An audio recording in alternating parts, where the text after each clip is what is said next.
They called the land dead because dead is a comfortable word. Dead means stop looking. Dead means no one has to ask what really happened here, or who drained the life out of it one season at a time. So when the orchard above the river went up for sale at a price so low it felt like a dare, the town barely slowed down. 5 acres of ruined peach trees, split irrigation lines, pale dirt baked hard as brick, and a county report that used the clean professional language people use when they want to bury something without sounding cruel. Non-viable. Uneconomical. Finished. Then a 67-year-old mechanic named Elias Vann pulled his truck to the gate, stood in silence with one hand on the fence, looked across the slope for less than a minute, and bought the whole place in cash. By sunset, half the town had heard. By morning, most of them were laughing. That laughter made sense. From the road, the orchard looked like a graveyard with roots. The leaves were thin and dull, the canopies open in all the wrong places, the fruit from the previous year so small and tasteless that even the church market had struggled to move it. Rain hit the hillside and ran off instead of soaking in. Summer heat turned the top layer into a crust. The lower rows drowned in wet spells and starved in dry ones. The old owner had spent years doing what modern farming told him to do when yields fall. More fertilizer. More spray. More correction. More force. But every new input bought less life than the one before it, because he was no longer feeding a system. He was whipping a collapse. The roots were weak, the water was wrong, the insects were gone, the soil structure was broken, and the orchard had reached that dangerous stage where failure looked simple from a distance. Elias saw something else. He did not see healthy trees.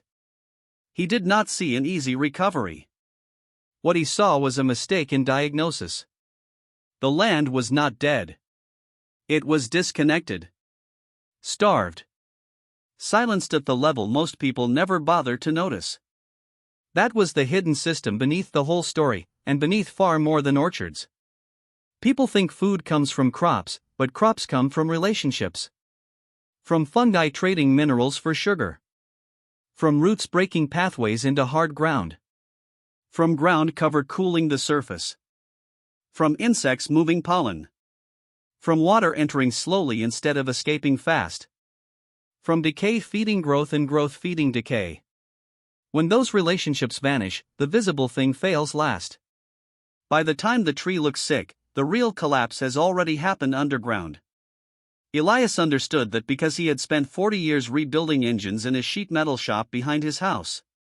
He knew failure almost never begins where it finally appears. Heat shows up at the gasket, but the cause starts in pressure, timing, friction, lubrication, neglect. Living systems are no different.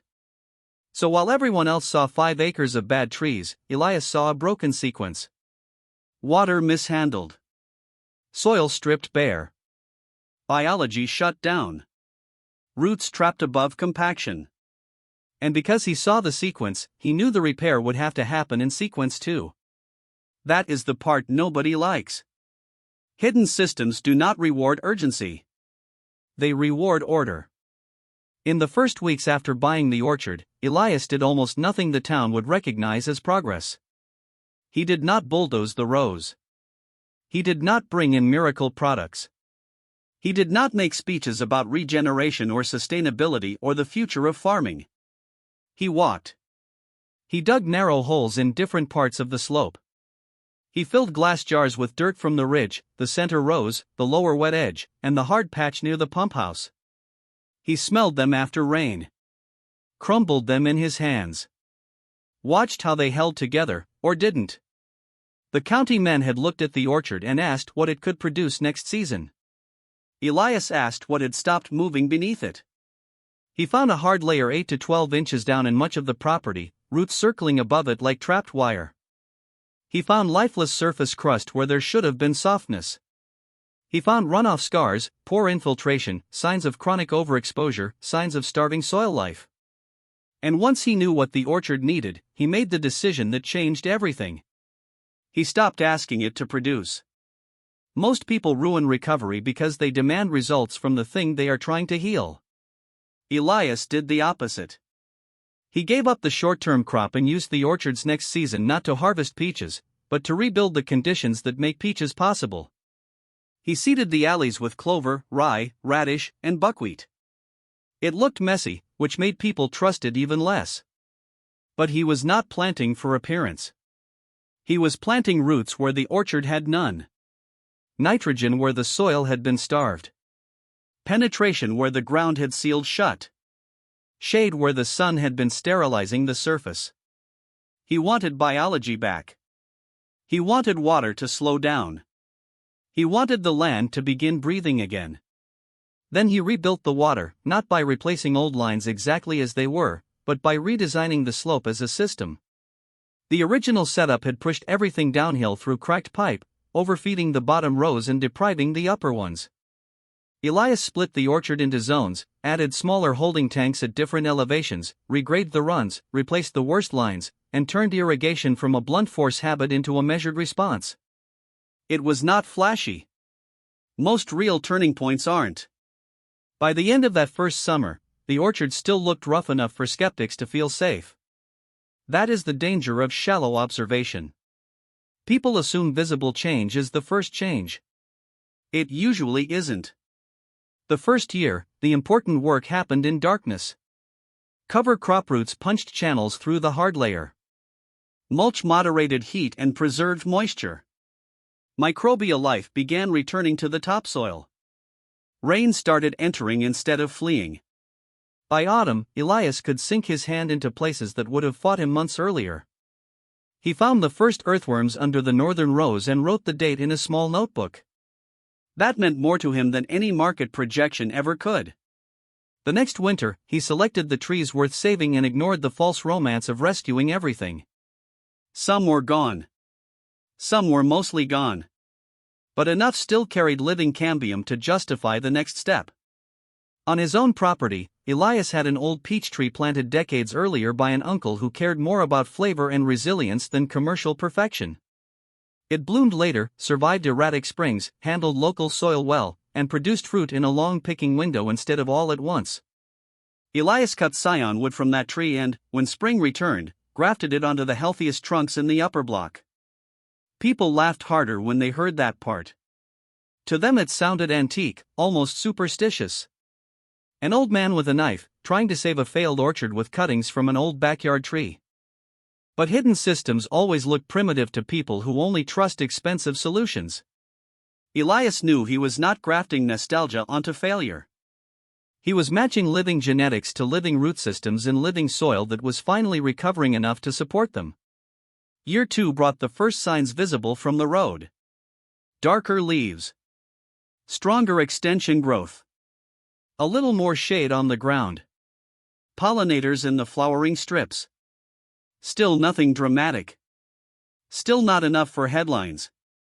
But enough to make the laughter quieter. Year 3 brought the first real proof. A handful of grafted trees put out a modest crop, and the fruit was not abundant enough to impress people who count everything by volume, but it was extraordinary in the only way that matters once food reaches a human mouth. It tasted alive.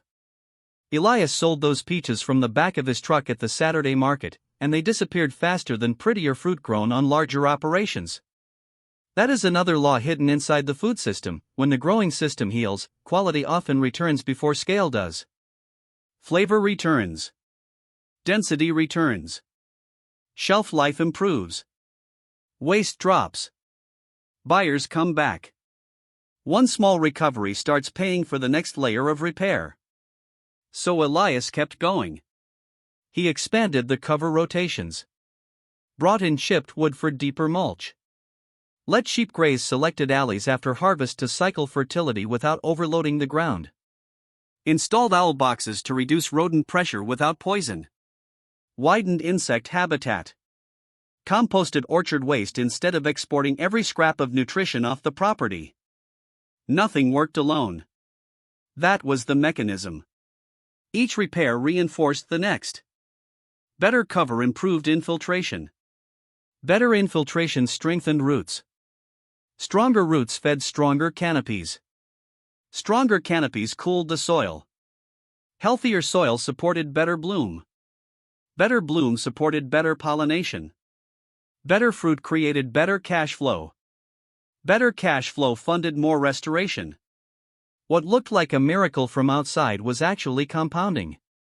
Slow, patient compounding in a biological system almost everyone had mistaken for a dead asset. By year 5, the orchard crossed a line no one in town had predicted. It was profitable. Not because Elias had turned 5 acres into an industrial machine. He hadn't. He won on quality, timing, lower input costs, reduced losses, and resilience.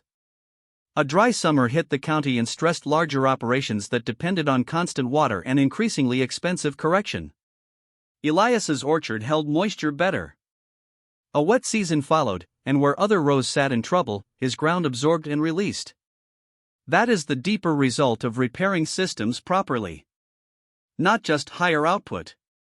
Lower fragility. By year 6, small groceries in nearby counties were asking specifically for Vann orchard peaches. A school buyer took his second-grade fruit for lunches. A cannery wanted the bruised and small fruit for preserves. A restaurant owner said his peaches tasted like the ones his grandmother used to slice over the sink in August. The same hillside once labeled non-viable was now feeding families across the region. And still Elias never treated the orchard like a miracle. He treated it like a conversation. Daily observation. Small corrections. Respect for sequence. By then, some of the very people who had mocked him were driving out to stand by the fence and stare. One of them, a large-scale grower named Brent Hollis, finally came after harvest on a gray November afternoon when the leaves were down and nothing could be hidden by summer beauty. He looked across the clean rows, the dark ground, the balanced irrigation, the strong branch structure, and asked the question every crumbling worldview eventually has to ask. What did you do? Elias could have listed techniques. Cover crops. Grafting. Mulch. Water redesign. Habitat strips. But techniques without the frame are just trivia. So he gave Brent the real answer. He said, I stopped treating the orchard like a fruit factory and started treating it like a living watershed with trees in it. That sentence stayed with Brent because it was simple enough to understand and deep enough to ruin every lazy assumption he had about productivity. That is why systems like this stay hidden for so long. The information is not secret. The timeline is. People want recovery to look dramatic. They want one solution, one product, one season, one breakthrough. But real restoration is almost always quiet at first. Year 1, almost nothing visible. Year 2, signs. Year 3, proof. Years 4 through 6, compounding. After that, stability that outsiders call luck because they did not witness the sequence that created it. In the end, the orchard did more than produce peaches. It corrected a lie. It proved that what had been called dead was in many cases only starved, stripped, disconnected from the relationships that made life possible in the first place. It proved that institutions often confuse unprofitable on their timeline with impossible on any timeline. It proved that the most valuable knowledge in a community is often carried by the people modern systems dismiss as outdated, because those people are still paying attention to causes instead of surfaces. And on cold mornings, long after the orchard had become local legend, Elias still arrived before daylight in the same aging truck, still knelt and took soil in his hand before making decisions, still listened before acting, as if he knew something larger than farming was at stake there. Because it was. The orchard was never just about peaches. It was about the terrifying possibility that many things we call broken are merely living inside the wrong system. A body. A family. A town. A piece of land. A life. We write them off when the visible thing collapses, because that is the easiest moment to notice. But collapse begins underground, in invisible exchanges neglected for too long. And recovery begins there too. Not in spectacle. Not in slogans. In sequence. In patience. In giving back what was taken before demanding more. That is why the ending of this story is not really the crates of fruit, or the school deliveries, or the money, though all of that came. The true ending is quieter and far more cinematic, A hillside once written off as finished, breathing again before sunrise, dark soil holding the night's moisture, bees beginning their slow work in the first light, and one old man moving between the rows in silence, while the orchard that everyone called dead answers him the only way living systems ever do when they have finally been understood. By feeding the world again.